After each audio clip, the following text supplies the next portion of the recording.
Vivi, ¿cómo vamos pues? Muy bien, mi amor, ¿usted qué? Pues vean, le cuento una cosa.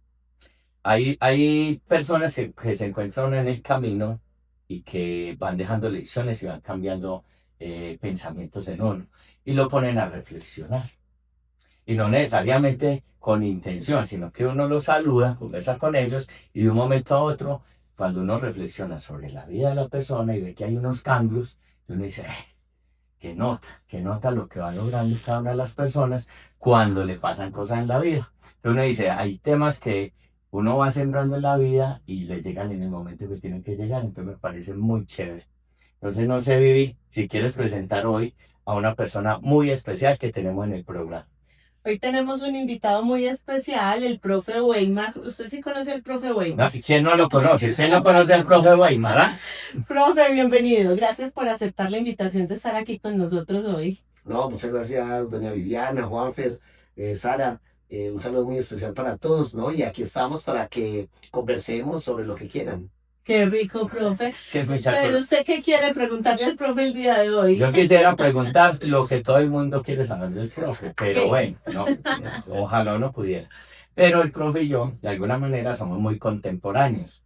Entonces acá en Río Negro hubo una evolución de la juventud, de unos tiempos muy chéveres, y habían unos bares, unos lugares que uno frecuentaba que eran muy chéveres, y ahí hicimos amigos para toda la vida. Entonces uno se encuentra todavía con el combo, como lo llamamos, y recuerda a uno con mucha añoranza de esos lugares. Profe, antes de ser profe, en esa etapa, ¿cierto? En la etapa de formación Cuando de tiraba juventud, paso. cuando tirábamos pasos, era el profe el tiró paso, pero, profe, algo que nos quieras contar de eso, de la niñez, de la juventud, cómo fue tu juventud en Río Negrera, en qué, o en otro municipio, en otra ciudad. Hermano, no, la juventud y la niñez mía fue muy sui generis. Yo me atrevería a decir que no había vivido ese tipo de cosas como, es decir, yo nací en Yarumal, Antioquia, en 1971. Y a mi papá le dieron un mes de vida debido a que él, anterior de Yanumal, en el Bagre, profesor, terminaba las clases y se iba a jugar fútbol y después de los partidos se bañaba y tal, estaba en clima caliente y tal. Cuando pasa Yanumal, volvía a hacer la misma gracia. Yo ya había nacido y un día se va a jugar fútbol y después llega con ese frío tan berraco que hace Yarumal y se baña y le da una cuestión de tromboflebitis y le dieron un mes de vida. Entonces, inconsultamente, porque él estaba inconsciente, lo trasladan para una escuela en Barrio Nuevo, en Bello, y ahí y le dieron un mes de vida, pero el hombre se salvó. Él no se murió ni nada y cuando reaccionado estaba ya vinculado y con trabajo en Barrio Nuevo, Bello. Y ahí fue mi niñez, entre Barrio Nuevo y Río Negro, porque siempre venía a Río Negro. Yo me siento de Río Negro. Entonces, para hablar de mi niñez, tengo que decir que mi papá se hacía el que leía. Yo tuve la fortuna en Barrio Nuevo, en la cuadra La 10, enseguida de donde nosotros vivíamos, vivía nadie más ni nadie menos que Néstor Armando Alzate. No sé si lo conocen. Néstor Armando Alzate fue un hombre que siempre le hizo la segunda Weimar con Ceballos, en el Weimar lo dice, pero posteriormente con el profesor Juan Manuel Serna hicieron un programa que se convirtió en un éxito en Caracol Nacional que se llamaba Noche Buenos Días. Y oír anoche Buenos Días era una delicia, pero como no estamos hablando de eso, sino de Néstor Armando tenía muchos libros y mi papá le decía que le prestara libros, pero eran libros muy enredados y mi papá sí hacía el que leía. Entonces yo veía a mi papá y yo decía, no, mi papá es un gran lector, y yo cogía esos libros que Néstor le prestaba, yo no entendía absolutamente nada, pero ahí se fue yendo. Y en esa niñez me tocó también lidiar a mi papá porque mi viejo se emborrachaba todos los viernes en los billares en Barrio Nuevo, en un lugar llamado La Trampa. ¿Cómo no? Entonces, él llegaba tipo 10:30 a la casa y para las 12 mi mamá me decía, mi hijo, vaya, lidie usted a su papá que yo estoy muy cansada. Y lidiar a mi papá y de ir a la radiola a ponerle dos canciones, La cama vacía y nada más ni nada menos que Los Cisnes. Entonces yo me aprendí Los Cisnes y en mi niñez cuando estaba en sexto, es decir, primero de bachillerato, un profesor llamado Martiniano hacía centros literarios y nadie le hacía caso a él, nada más Margot y yo, otra compañerita, y entonces yo canté Los Cisnes. Y entonces fue muy charro porque los que no conocen Los Cisnes lo voy a decir a manera de poesía. Un cisne más blanco que un copo de nieve, en un limpio lago tenía su mansión. Allí muy tranquilo pasaba los días, allí no sentía penas ni dolor. El cisne se encuentra demasiado solo y siente en su pecho hervir la pasión, y en una bandada de cisnes muy blancos encontró la dueña de su corazón. Allí, muy tranquilos, pasaban los días. Salían a nadar al rayo del sol. Se miran, se besan, se arrullan, se abrazan y al mundo le daban ejemplos de amor. En una mañana de mayo, por cierto, arriba de un árbol estaban los dos. De pronto, el cisne sacude las alas y se oye en el arma la detonación. El cisne se estira, se tuerce, se encoge y entre mil lamentos al suelo cayó. La cisne se tira del árbol llorando y allí con sus alas al muerto tapó. La cisne se tira del árbol llorando y allí con sus alas al muerto tapó. Y así terminaron la vida, los cisnes, porque el cazador también la mató. Mujeres y hombres que escuchan la historia y aman Juan los cisnes con ciega pasión, serán sus hogares un templo sagrado donde se comulga con hostias de amor. Entonces, claro, yo cantando eso, los muchachos me hicieron bullying. Todos los compañeritos decían, ¡ah, guau, guau, guau! Me gozaban. Y apenas miro yo a Margot llorando. Claro. Entonces fue una Ella canción fue- linda y después pasamos a octavo. No, entonces lo que tengo que decir que en mi niñez hubo muchos profesores interesantes. Me tocó lidiar a mi papá, pero me gustaba también verlo borracho. Era increíble, yo no me tomaba los tragos, pero yo decía, yo algún día me los voy a tomar. En mi niñez, mi papá era profesor justamente allá en Barrio Nuevo y como profesor le daban un pase de cortesía para que fueran los partidos de fútbol del Atanasio Girardot del Medellín y Nacional. Era una cosa increíble. Entonces, como yo era el niño, entonces mi papá me invitaba y me llevaba a los partidos del Medellín. Yo siempre simpaticé con el Medellín, pero lo que quiero comentar es que en Gorriones, Popular Sur, iban niños y muchos marihuaneros. Fue una cosa increíble. Claro, porque digamos, la tribuna popular. Entonces a mí en mi niñez me tocó eso. Y ya en la juventud, hermano, el rock. Eso es una amalgama Ya en el rock, que hermano. de tocarlo a uno. El rock ya me invadió. Yo era salsero hasta los 11 años, que nació mi hermanita. Y más o menos a los 12 años conocí el rock. Y después de conocer el rock, mi juventud fue puro rock, rock and roll con mis amigos. Entonces yo venía a Río Negro y aquí escuchábamos Plantas Muertas. Y Animal, el gato del pecho. Animal con Fercho. PCD. Bajo la lengua, te tocó. Bajo la lengua me tocó con el viejo Pablo. Con Pablo Pero y ya bajo la Jorge. lengua más.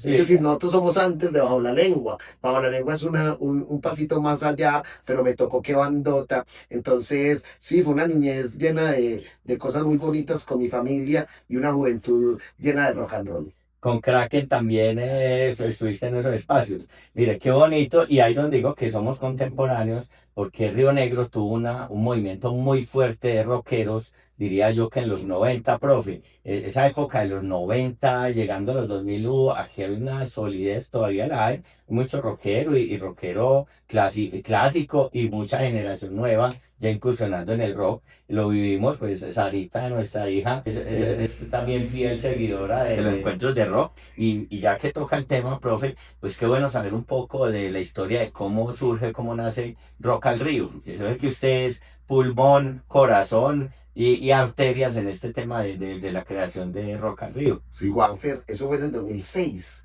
En el 2006 y antecitos, en Belchite había un ensayadero de Jerónimo Mejía, se llamaba Acústica, pero justamente al frente de Acústica estaba Publi Heavy, que era el taller de Fercha Trapeadora. Entonces, los que tenían plata para ensayar, Sara, ensayaban en acústica, pero los que no tenían plata les tocaba ir donde Fercho, porque Fercho tenía en su taller la batería, tenía el backlincito, el Claro. guerrero, entonces se iban para allá. Y un día Fercho y yo viendo ese movimiento porque salían los unos y era una sola familia, era muy bonito.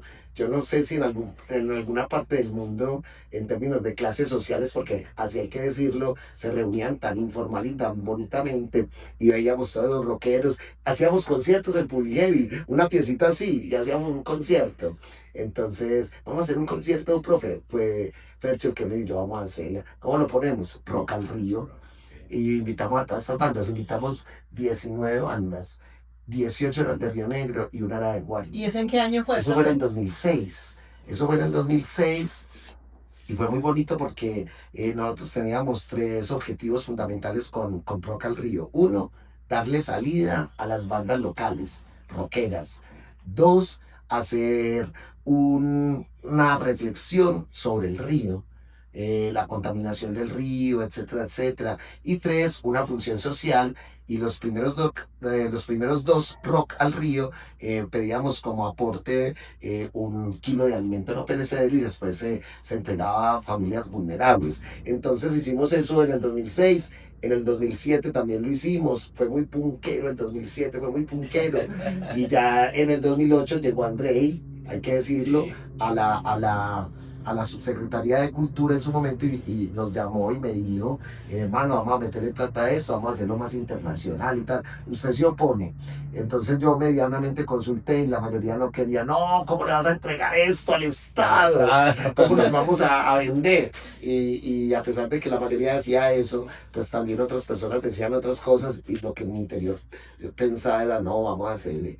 De todas maneras, hay que traer bandas internacionales y esto le va a aportar más a la escena y tal. Y ya nos metimos ahí y a partir de ahí ya fue internacional hasta ahora. Hasta ahora. O sea que llevamos, perdón amor, llevamos 20 años de Rock al Río. Sí, más o menos. De Rock al Río y 20 años en donde se rompió el mito, en donde una ciudad, un municipio como Río Negro le daba la espalda al río. Rock al Río fue de esos pioneros en darle la cara al río, o sea, es ver al contrario, o sea, no es oírle al río o darle la espalda y hoy hay una filosofía en torno a eso y muchos proyectos que se desarrollan como es Paisajes del Agua, en donde se le da la cara al río, se abraza al río, se protege el río y Rock al Río creo que es uno de los legados. Y dos, el segundo legado es que no crean que pagar boleta para entrar con alimentos para mascotas o con mercados, eso se lo inventaron ahora en esta generación. Eso viene de esa época en donde se unían todos estos colectivos y empezaron a desarrollar estrategias de cómo aportar en el tema social desde ese componente cultural. El primer Rock al Río, Juanfer, qué pena, doña Viana. Doña Viana. Como que me suena. Bueno, de todo el río. Sí, señora. En la zona industrial, no sé si se acuerdan si alguien caminó por allá, en la zona industrial, al frentecito ahí, como cuando ya van a la vuelta para coger la terminal, había una tribunita. Había una tribunita como una maderita y con manga y tal, y ahí hicimos el primer Rock al Río, porque yo me imaginaba, porque ahí nunca nadie hacía nada. Entonces nosotros hicimos ahí el primer Rock al Río, y lo que usted dice, Juanfer, hermano, de alguna manera le dimos la cara al río. Sí, es genial. Y cómo todavía el rock es uno de esos géneros musicales que se fortalecen tanto y que prevalecen y se mantienen. O sea, rockeros hay de todas las generaciones, de todas las edades, en todos los países, y es una cultura pues que realmente le aporta bastante a la sociedad. Profe, rock, listo, chévere. Y enseguida vamos con la docencia, pero antes de eso hay como un intervalo y hay otro legado que deja usted a esta ciudad en el tema de la poesía. En el tema de la poesía, en alguna oportunidad estamos reunidos unos amigos, yo tenía un bar con la señora, se llamaba Lectobar, al frente de la Universidad Católica de Oriente. Allá surgió una empresa llamada Tesis y Tesis. Se gradúa quiera o no quiera. Bueno, eso es otra historia. Estamos hablando. Eso ya quedó en el pasado. Entonces, vamos a hacer un festival de poesía. Entonces, ¿saben de un Gómez? ¿Cómo lo ponemos? No, póngalo Jairo Carrasquilla Tobón, hágale un homenaje. Fue Guillermo Gómez el que propuso que el primer festival de poesía que nosotros impulsamos se llamara Jairo Carrasquilla Tobón.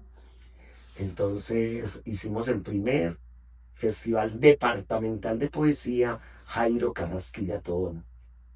Llamamos a los amigos, ahí sí era pura politiquería, güey.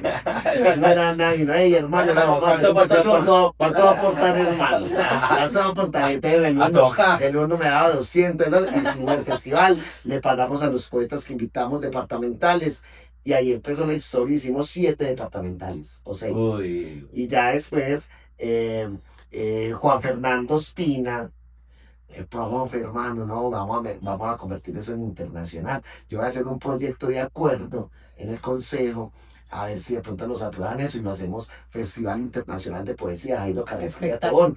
Y así fue, y lo metimos, y ya todo, pasó todo, y no faltaba la firma del alcalde, no faltaba la firma del alcalde. Entonces, en ese entonces era Hernán Ospina, y Hernán entonces se lo pasaba en ese tipo de proyectos. Su último asesor era Gonzalo, el de la biblioteca. Hermano, Jesús Gonzalo, y le pasa eso a Jesús Gonzalo, y Jesús le dice a Hernán Ospina, todo está perfecto. ¿Qué proyecto? Lo único que no me gusta es el nombre de Jairo Carrasquilla Tobón, porque Carrasquilla es un poeta de Marinilla, porque él se mantenía mucho en Marinilla, es morboso y es un poeta malo, digo Jesús Gonzalo. Entonces, yo le digo al alcalde que en vez de ponerlo Jairo Carrasquilla lo ponga Festival Internacional de Poesía de Río Negro. Entonces el alcalde dijo, bueno, yo firmo, pero si se llama de Río Negro, no Carrasquilla. Entonces me llamó Juan Fernando y me preguntó, ¿peleamos por el nombre o lo aprobó así? Pero si peleamos por el nombre, eso es el pantano. Y yo, no, dejémoslo así. Y así empezó el Internacional de Poesía de Río Negro, en homenaje a Jairo Carrasquilla Tobón, que entre otras cosas tiene muchos poemas, pero aquí quiero compartir uno para todos ustedes que están observando. Se llama Por si acaso. En el fondo, tengo miedo de verte. Y yo que soy tan impulsivo, te abrace, te bese y te digo una posible verdad. En el fondo, tengo miedo de que lo tomes en serio. No quiero habitar tu cárcel. En el fondo, tengo miedo de que me creas bueno, me ames y empieces a perturbar con frases de amor mi silencio. Entonces más o menos así fue surgiendo y ya vamos para... Qué bonito. no, Eso fue... profe, sí. pasar verbo, ¿cómo dice? Verso, no verbo y no verso. Ahora estoy en Colombia verso a verso, invitados para que vean el programa los martes a las 9 de la noche por Señal Colombia. Qué Excelente, maravilla. excelente. Profe, algo, y ya vamos a ese rol de docente, porque pues me enteré de primera fuente ya el proceso en el que te encuentras, que es el de un proceso de pensión, de disfrutar de todo lo que sembraste en el camino. ¿Quién enseñó más? ¿Usted a los estudiantes o los estudiantes al profe Bolívar? No, eso es de parte y parte, hermano. Yo no me atrevería a decir que yo les enseñé mucho, ellos a mí. Digamos que de parte y parte, pero sí tengo que decir que ellos me enseñaban mucho, porque en cada momento que yo estaba en una clase, hermano, veía a los seres humanos y de alguna manera, más allá de las capacidades intelectuales y de su conocimiento en términos digámoslo así, de las informaciones que hay para saber, era la vida de cada uno de ellos que me llenaba a mí también mucho. Y nosotros también le entregábamos nuestra vida, entonces era de parte y parte. Profe, ¿y usted es un profe cuchilla o un profe querido? No, yo soy un profe querido, infortunadamente, pues, que yo cuchillo no. A mí, Joaquín Valencia, ¿se acuerdan de Juan? Joaquín Valencia, un día yo sobraba un profesor en el nocturno del Porvenir en 1997. Entonces me llama Joaquín y me dice, Weimar, yo a usted lo quiero mucho, hermano, pero usted es usted el que sobra, porque don Joaquín. Entonces me sacó las notas que yo les había pasado a los muchachos de décimo y todos tenían 5. Todos sacaron 5. ¿Cómo es posible, Weimar, que no haya ni un solo diferente? Yo le di una explicación filosófica. Yo le di una explicación filosófica al hombre, pero él nada. Entonces cuando salí, estaban los del el comité estudiantil, que era muy fuerte, un nocturno, era gente adulta. Entonces yo salí aburrido y entonces yo les pregunté qué sería era.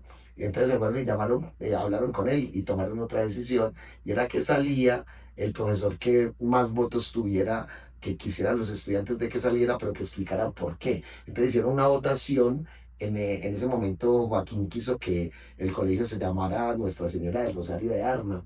Entonces hicieron una votación ahí, a ver los estudiantes quién quisiera que saliera como profesor y explicara por qué, y yo no tuve ni un solo voto, Oh, no. ni un solo voto. Todos los estudiantes lo querían. Claro, y lo quieren, y lo Claro. quieren. Entonces, sí, no, yo soy un profesor no cuchilla. Eso está muy bien, eso forma parte del legado que uno va dejando también en los estudiantes, Sí, definitivamente. yo escribí un ensayo que se llama La pasión en el docente y la posibilidad de la no calificación.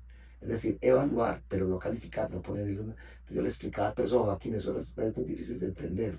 Claro que es una justificación también. Sí. Era hablarle en mandarín en ese caso. Profe, no, qué interesante toda la historia, todos los logros, mucho más en la gestión cultural. Hemos conversado en muchos espacios acerca de eventos, pero mire qué bonito, esos dos eventos que promueve el profe, el de Deja Legado, son eventos de ciudad, en una ciudad intermedia como Río Negro, y ya están por decreto en un consejo municipal como un evento de ciudad de obligatorio cumplimiento. O sea, mire que la gestión cultural es muy dura, porque hay como ese mito de que uno no puede vivir de la cultura, o un mito realidad, profe, porque es que duro sí está. Y empieza uno a tener esas dificultades y a bajar la moral, la guardia, cuando podría dar unas peleas de largo alcance para poder sacar los componentes culturales adelante. Profe, hay algo bien interesante, listo. Se va a pensionar el profe, en eso andamos hoy. Deja un legado muy bonito, pero nace otro rol que no te esperabas o sí te lo esperabas, la actuación que le llegó a usted. Pues yo me lo imagino a usted cuando le hicieron la llamada, la sorpresa de ser elegido, o ya se lo esperaba. No, no, yo nunca esperé nada, Juanfer. Simplemente fueron unas cuestiones de las causalidades o casualidades de la vida. Entonces, bueno, ahora estamos como en esa función. Yo lo hice con todo el corazón, con toda la energía, pero es un rol que me llegó así como de un momento a otro. Entonces fue muy curioso porque algún día yo estaba pues en la casa y me llamó un sobrino de mi esposa Clara, se llama Carlos Eduardo. Entonces me dice Carlos, es que yo leí un guión, y me explicó de Simón Mesa, y yo leía eso, yo lo veía ahí a usted, pero él dice que tiene que presentar el casting. ¿Cómo así? Ah, sí, que si usted quiere, pero hágale V. Entonces, claro, lo primero es el diálogo con la esposa y con los más allegados, y yo no quería ir porque yo no soy actor. Entonces me fueron convenciendo, y presenté el casting, y pasó más de un año, entonces yo pensé que ya no me habían elegido, y por ahí un año y medio casi, y me llaman y me dicen, necesitamos otro casting con libreto, y ellos fueron a mi casa porque yo venía de una cirugía muy comprometedora, era una recesión de tumor rectal vía trasanal, tercera oportunidad que me hacían eso, afortunadamente no era maligna, y yo no podía salir, entonces ellos fueron a la casa y me hicieron el casting con guión, y a los 2 días me llamaron a decirme que era el elegido para la película Un Poeta, y a partir de ahí el pelicularme con eso. Espectacular esa faceta de actor, nos quedamos pues gratamente sorprendidos y le ha traído mucha satisfacción en su vida también, pensaría yo, a raíz de lo que hemos visto de tanto premio, tanto llamado, y fue una película también muy exitosa, o lo es ya en este momento. Sí, no, fue muy bello, porque de todas maneras cuando ya me eligen hay que firmar un contrato. Entonces, en el contrato firmé una cantidad de cosas que yo no sabía. Entonces no sé qué firmó. Yo no sé ni, por ejemplo, había una cláusula ahí que decía que yo renunciaba a cualquier tipo de ganancia económica que produjera la película a nivel internacional. Yo digo eso, Solo le pero cae yo la reunión. entiendo, porque es que cuando uno firma el contrato, uno no sabe qué va a pasar con la película y ellos tampoco. En todo caso, lo que usted dice, Viviana, sí, me ha traído muchas cosas positivas para la vida, en términos de que por lo menos he podido viajar por muchos países y ciudades que yo pensaba que no iba a ir, nunca lo pensé. Entonces fue una gran sorpresa esto para mi vida, pero lo más importante es que en el rodaje fue espectacular el grupo de trabajo. Entonces yo siempre que salía de escena, yo salía era como con todos encima, como con una carga. Los que vieron la película ven que hay como una maletica ahí, como ese joroba, Sí, sí, pero sí. eso es como inconsciente. Yo soy jorobado, pero no tanto. Ahí se es como la carga que yo estoy llevando, eso fue muy inconsciente. Pero la película sí ha traído cosas muy particulares, pero no me ha cambiado la vida. Yo sigo siendo el mismo hombre, con los mismos vicios, las mismas virtudes, los mismos inquietudes internas, pero el ritmo de la vida cambia mucho y ese ritmo ahora lo estamos disfrutando porque es un cuarto de hora. Qué rico, profe. Y cuéntenos dónde ha estado a raíz de la película. ¿Dónde no ha estado? No, pero tampoco porque ¿Cuál ha sido, bueno, dónde ha estado y cuál ha sido el que más le ha causado como qué rico haber estado ahí? no, yo he estado en muchos países, empezando por Francia, en Cannes, en España, en San Qué Sebastián, pero también en Barcelona. Me gustó muchísimo Granada, España, eso es increíble. Madrid, la gran ciudad donde la gente hace fila 1 hora para entrar a bailes de reggaetón, una cosa increíble ahí en Madrid, pero también estuve en Alemania, en varias ciudades de Alemania, la que más me gustó fue Weimar, donde vivió Arthur Schopenhauer, Nietzsche y Goethe, una cosa increíble, me gustó mucho todas esas ciudades alemanas, Italia, en Italia estuvimos en Genoa, increíble, pero estuvimos también en Francia, pero en París con una gran actriz, que ella quería conocer al poeta, eso fue un rollo. Bueno, es en Egipto, yo estuve en el Festival El Gauna de Egipto, pero le dimos la vueltecita al Cairo. Y entonces la invitación es para que vayan al Cairo, una ciudad caótica. Parecemos en la década de los 80, pero es lo más barato del mundo, parceros. Es decir, yo no sé cuánto valdrán los tiquetes, pero desde que lleguen al Cairo, eso es muy barato, muy barato. Se libra la vida. Muy barato, es increíble lo barato. A nosotros nos cabecearon allá, porque llegamos y nos vendieron una cosa que se ponen las mujeres allá y tal. Y el productor sí es muy pendiente del billete, y no tanto. Eso está muy barato, valía 400, digamos, pesos egipcios. Eso está muy barato. Cuando fuimos a otro lugar al otro día, que es un mercado de las pulgas, estaba la misma cosa y valía .75. ¡Ay, madre! Muy barato.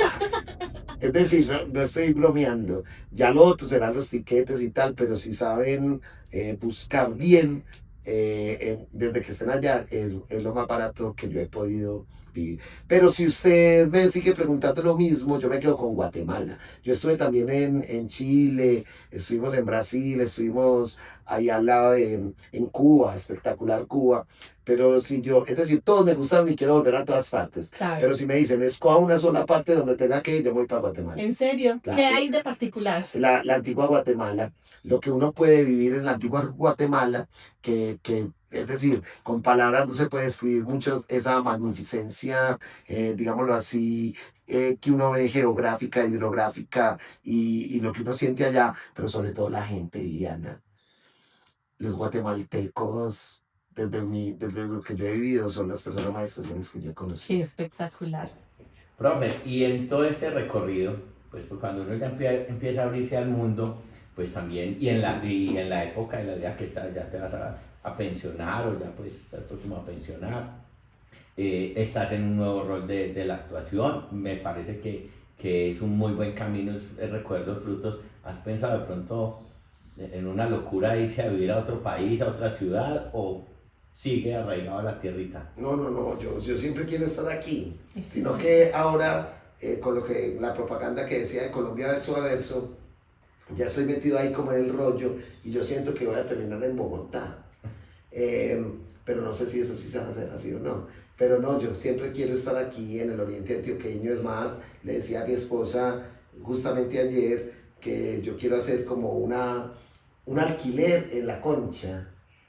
En Concepción, espectacular. Entonces yo le digo, no, vamos a hacer, yo tuve una visión y es que vamos a alquilar allá un lugar donde cuando nosotros queramos podamos ir allá.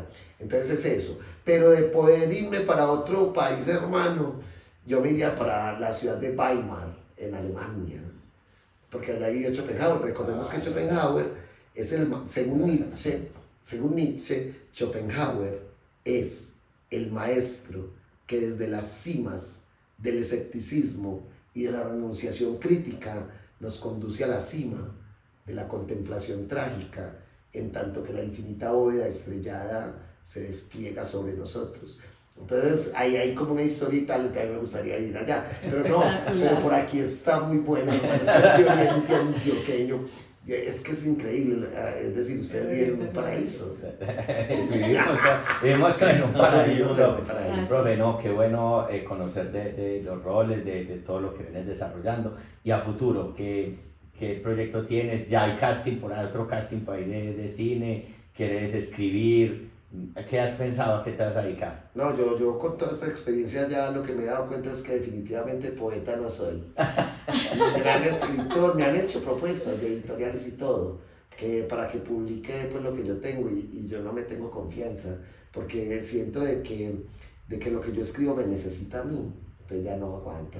Es decir, los poemas y los escritores tienen que defender solitos, no tienen que necesitarlo a uno y me necesitan a mí. Por ejemplo, yo digo esto, ante la cruda realidad vivida y ante la falsa sociedad establecida, no queda otro remedio que entregarnos a la poesía, hacer un poema de amor y amistad, decir unas palabras de alegría y felicidad, sentir, vivir, luchar, compartir, anhelando, sufrir. Ese sería el buen existir. Y existiendo vamos, deambulando estamos, ignorando cosas, aceptando otras, visionando, trabajando, luchando. Y encontramos recompensa, el amor y la amistad, el amor que es muy sincero, para otros muy esquivo, el amor, el sentimiento que conocen muchos y otros muchos en silencio lloran, lloran, lloran, porque aún no lo conocen, porque no saben qué es eso.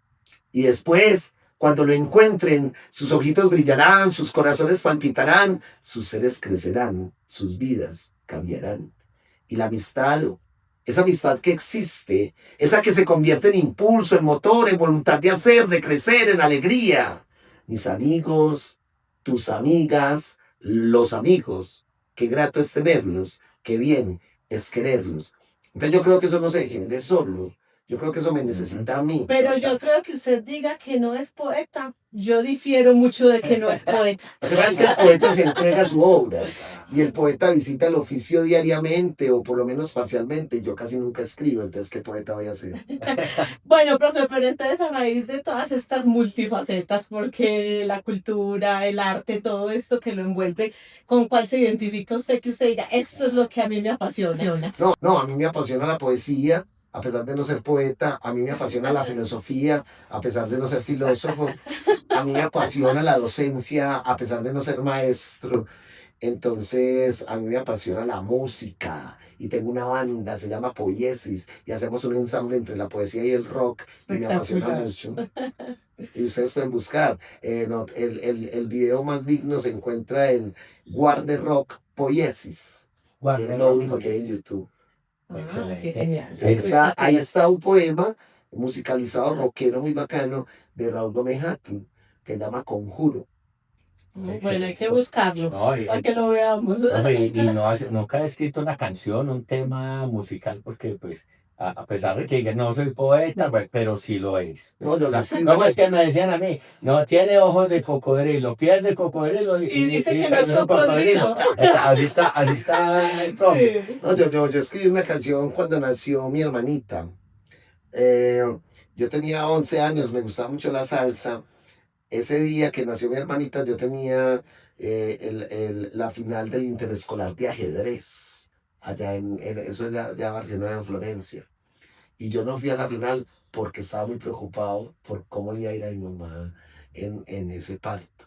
Entonces, como era salsero, le escribí una canción a mi hermanita que dice: allá va la Margarita, allá va la Margarita María. Es un tema de salsa. Fin, fin, fin, fin, fin, fin. Esta es una niña linda, es la más bonita y la más sonora. Fran, fran, fran, fran, fran, fran. Va bailando salsa tiene hambre de salsa y todos con la salsa, fran, fran, fran, fran, fran, fran. Vamos a la vida a bailar la salsa, dice la Sonora y ella se, pues, todo pues la descarga salsera. Claro, sí. Yo compuse esa canción. Espectacular. Por ahí lo dije en algunas entrevistas. No, y mira, claro. qué anunciado. No es como abrir un baúl grande y empezar a sacar cosas y sacar. Como el el gato. chapulín colorado, Sí, que te exacto. saca de los bolsillos de todo. No se sale. La chicharra. Venga, no, profe, excelente. Y ya pues para ir cerrando, pues porque el tiempo en televisión es corto. No, ese cañazo no me no me vaya a meter aquí, que ya ustedes tienen todo el tiempo. Aquí es nada más. Eso no, Ese eso nada más. ya es otra cosa. Profe, pero alguna vez, pues, si te preguntaban hoy, profe, ¿cómo le gustaría que la juventud, su familia, el entorno lo recordara? ¿Ya has pensado en eso? ¿Cómo te gustaría? Como ese gran actor, como ese gran poeta, como ese... No, eso tan evidente, nunca lo he pensado mucho. Pero el cuento es que como yo no me creo todo eso, o sea, yo no me creo buen actor, buen maestro, buen padre de familia, yo soy más o menos, sí, debo admitir más o menos lo contrario. Entonces, no, me gustaría que me recordaran como aquel hombre que quiso siempre hacer lo que le gustaba y que en muchos casos lo logró. Excelente. Muy Bueno, espectacular, sí. definitivamente. El profe es una persona con la que uno podría conversar mucho rato porque, claro, tiene tanto tema, tanta tela para cortar. Y también uno se va llenando como de todas esas informaciones que le van nutriendo a uno la vida porque uno aprende tanto de las personas. Aquí nos damos cuenta que es un gran maestro, es un gran poeta, es un gran actor. Todo lo que usted dice que no es, sí lo es. Entonces, claro que sí, así es. Profe, vea, nosotros en alguna especial hablábamos de las energías, de cómo hay personas, no sé si a usted ha pasado, que usted conversa Yo con hice alguien pedacito. y lo dejan, que le absorbe la energía, como que vampiros Es energéticos. una cosa increíble. Usted es todo lo contrario, usted es como le inyectara a uno la bilirrubina, lo llena a uno de energía. Uno cada que encuentra el profe en la plaza, primero parece el alcalde municipal o el cura del pueblo, porque todo el mundo es saludando, rodando, mucho antes de todo el tema del cine, porque siempre ha sido un profe querido, cercano en la zona y un guerrero pues de muchos temas culturales. Pero siempre que uno termina de conversar con él, se va uno, o ¿cómo le dicen? Cariado con una idea, "Venga, hagamos esto, es que hay que sacar esto adelante, hay que meterle". Siempre que conversamos con el profe, surge algo chévere de buena energía. Profe, ¿usted se recarga de energía? ¿O va a decir que no tiene buena energía también? No, es así, hermano. Nosotros siempre estamos preguntando. Nada más ahora que venía para acá me encontré con un niño y entonces la mamá lo estaba llamando y entonces yo le dije, niño, vamos, y me dio la mano.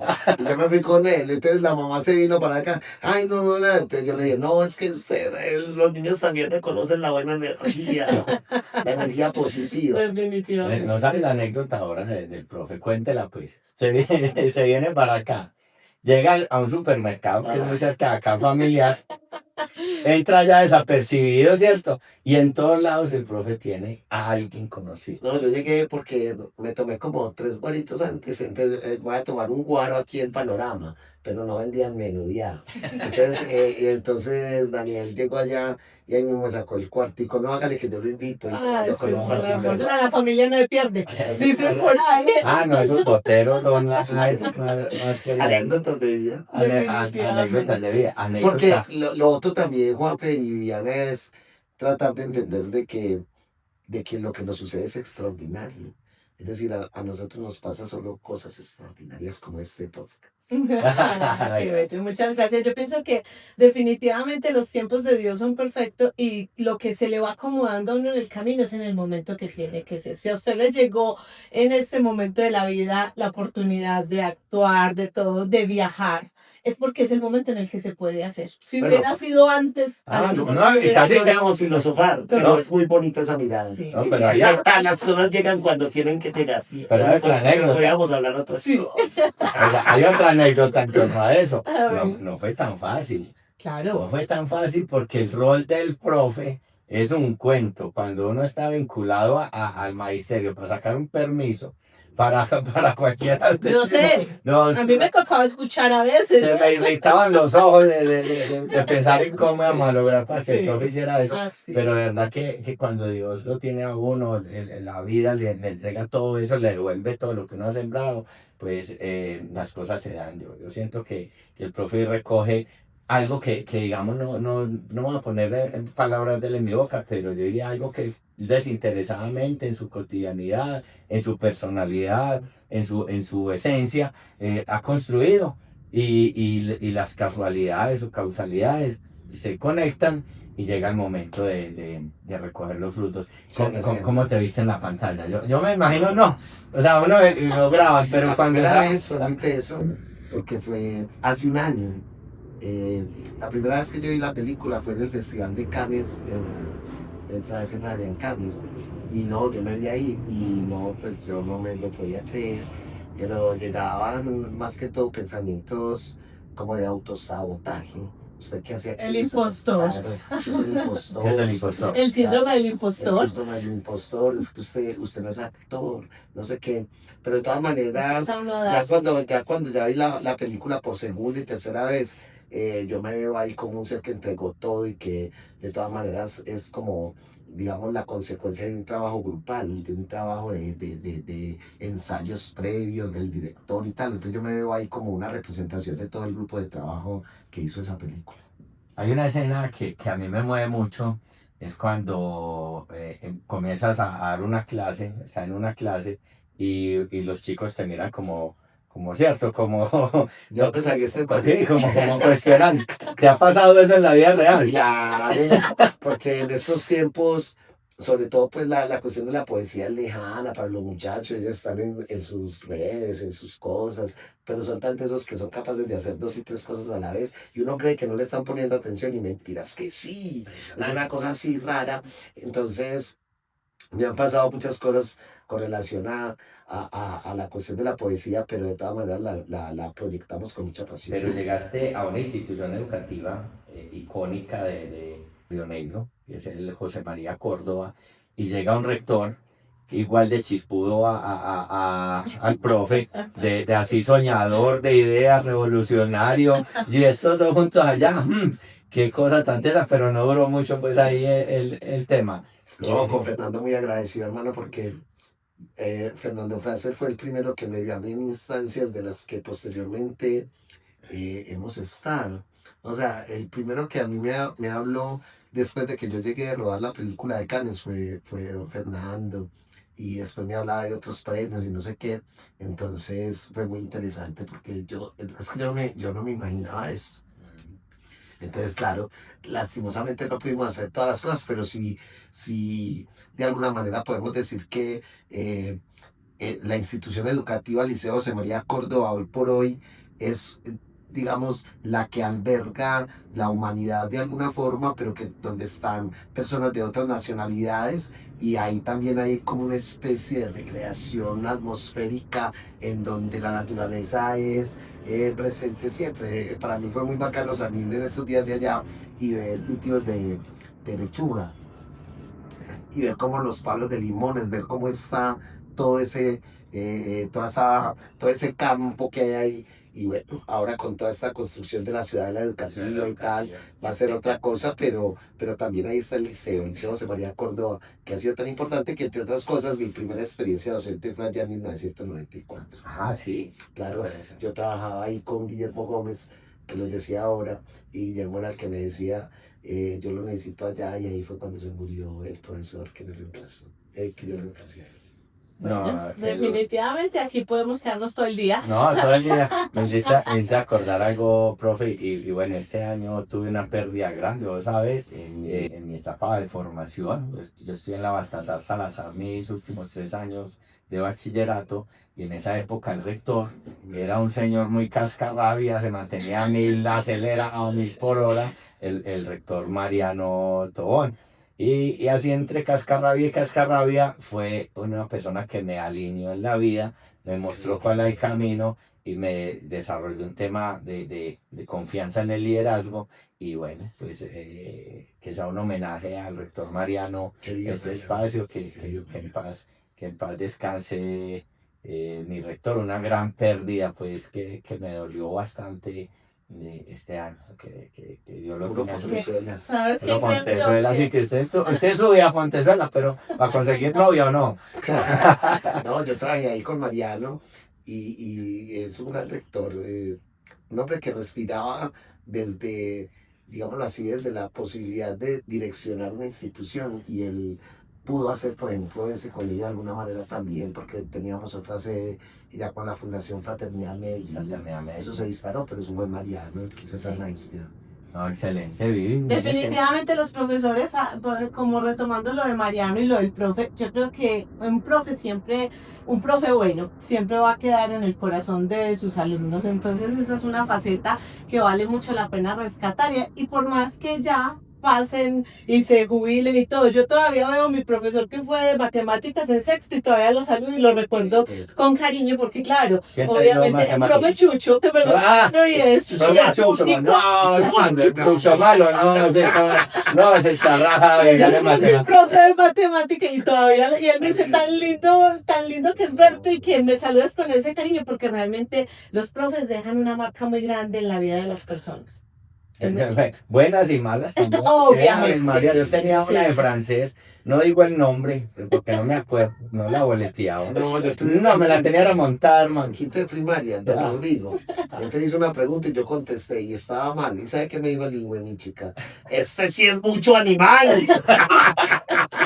¿Qué cara lo voy a recordar con buenos ojos? ¿Sabe? Son temas en clase.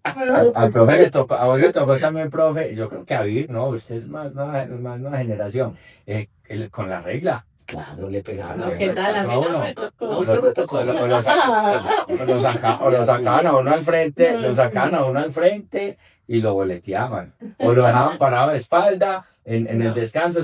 Esas cosas, eso ya no se ve. Y eso Gracias a Dios ya no se ve. no se ve, pero hubo épocas de algunas profes, pues que en esa línea, hay otros profes que realmente muy sencillos, muy humanos. Yo me acuerdo mucho de la profe Juanita, del profe Alberto Dávila, del profe Gustavo, profes que quiero mucho, otros profes que están muy activos. Pero no Gustavo Ríos. Gustavo Ríos, Gustavo Ríos, porque mi tío. Sí, Hernán. quiero mucho a Gustavo. Herman espectacular. No, pero es que Gustavo es con un volador. Él era bravo todo el día, todo el día cantaba. Pero bravo de Gustavo que dio una característica que le decían los profesores, si quieren lo llame a lista, que yo a las 8 ya sé quién viene y no quién no. Se sabía el nombre de absolutamente todo el colegio. Sí, Era una cosa impresionante, sí. Bueno, vive este capítulo muy especial, un capítulo muy chévere para compartir, para pues recordar. Qué bueno tener al profe agradeciendo que nos acompañó. Será que este espacio y esta familia es su familia también, puede llegar cuando quiera y tenemos un proyecto muy bacano para sacar adelante cuando se acabe todo este torbellino de agenda que tienes que atender y te queda un poquito más de tiempo. Hay que sacarlo. Profe, muchas gracias por muchas gracias, por este espacio y por dejar también un legado importante, porque también eso forma parte del camino de la vida. Y yo sé que con seguridad todos los que han pasado por su tablero lo van a recordar como una persona muy especial. Y lo vemos a raíz de que no somos alumnos, pero nos genera esa conexión tan bonita. Gracias por eso. No, muchas gracias, Viviana. Y me quiero despedir con un poema de Carlos Enrique Ortiz para que reflexionemos con relación a las cosas que pasan en esta existencia, infortunadamente. Mientras un hombre más sangra en la zanja amordazado, un político más habla, envenena las palabras, regatea la paz, sonríe, parpadea. Muy bien, gracias, profe. Adiós.